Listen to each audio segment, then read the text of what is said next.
So, Roger, enslaved Africans took away a different meaning of spirituals. What was the difference between the literal meaning of the words and the coded, hidden messaging that we find in so many of these spirituals? Sure. So let me first back up just a little bit and make clear that the enslaved community had many different types of songs that they sang, work songs, field hollers, religious songs, jubilee songs. So the enslaved community created music to fit whatever the occasion was, whatever suited their needs.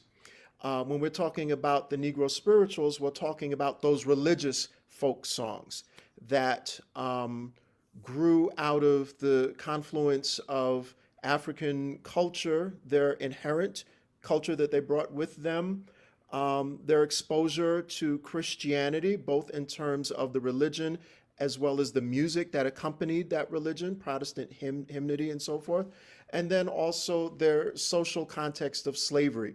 And it is my contention that it is all three, the confluence of all three of those qualities that contributed to the emergence of what we today call the Negro spirituals or the spiritual religious folk songs of this community. And I would say primarily it was that group of songs, these religious folk songs, that had dual functionality for the community. It was those songs that they infused with double meanings, these coded messages. And what one of my professors, former professors, James Cone, used to talk about, or he's mentioned in his writing, is how ironic was that the slave masters never quite caught on to the hidden meanings.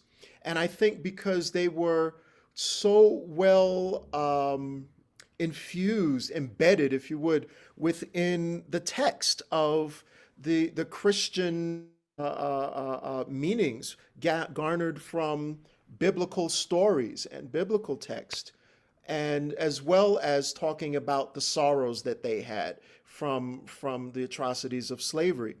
And so the enslaved community was able to have multiple uses for these songs. They could, as well as work songs, could accompany the folk songs, the religious folk songs could accompany their work. They could be present and facilitate their worship, whether it was open worship or worship in the brush harbors as part of the meetings in the invisible church.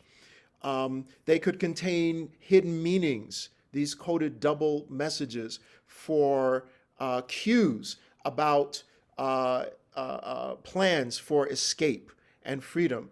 That the text could either alert that perhaps something was being planned for later that day, something was approaching. Sometimes, for instance, if we look at the spiritual, let us break bread together on our knees, it can give us almost time and location, you know. So there could be lots of information that only those in the know would know.